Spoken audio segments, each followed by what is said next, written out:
कहानी एक छोटे से गांव रामपुर की है। वहां दो बच्चे रहते थे, राइस्टार और ज्ञान भाई। पूरे गांव में उनकी दोस्ती की मिसाल दी जाती थी। लोग कहते थे अगर दोस्ती देखनी हो तो राइस्टार और ज्ञान भाई जैसी हो। एक रात दोनों अपने घर की छत पर लेटे हुए आसमान के तारों को निहार रहे थे। तभी राइस्टार बोला, भाई तूने कभी सोचा है जब हम बड़े होंगे तो क्या करेंगे? ज्ञान भाई मुस्कुरा कर बोला, मैं तो बड़ा होकर एक बहुत बड़ा बिजनेस शुरू करूंगा। राइस्टार ने कहा, जो तू करेगा वही मैं भी करूंगा, तू भाई है मेरा। समय बीतता गया और 10 साल बाद वही दोनों बच्चे अब जवान हो चुके थे। उन्होंने मिलकर अपने गांव में एसी का एक बड़ा शोरूम खोला। कुछ ही महीनों में वो शोरूम इतना मशहूर हो गया कि दूर दूर से लोग आने लगे। गांव वाले भी कहते, इन दो भाइयों ने हमारे गांव की तकदीर बदल दी। दिन में दोनों अपने शोरूम में काम करते और रात को एक कमरे में बैठकर दिन भर की बातें करते। लेकिन किस्मत को कुछ और ही मंजूर था। राइस्टार और ज्ञान भाई की लाइफ एकदम परफेक्ट चल रही थी, लेकिन ज्ञान भाई को कुछ समय से एक लड़की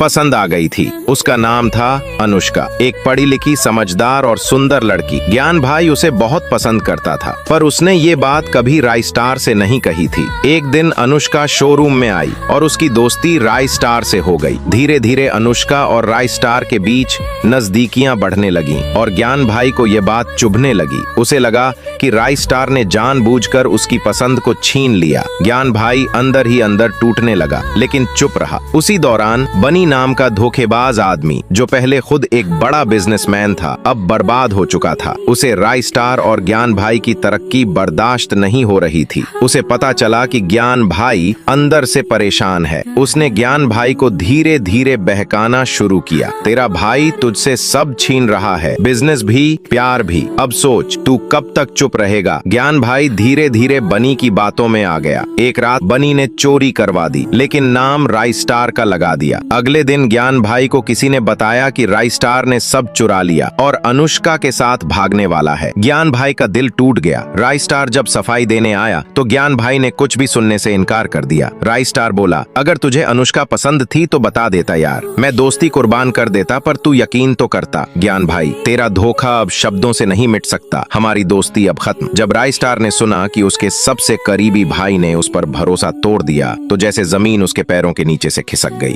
वो चुपचाप वहां से चला गया। ना कोई जवाब, ना कोई सफाई, बस खामोश दर्द।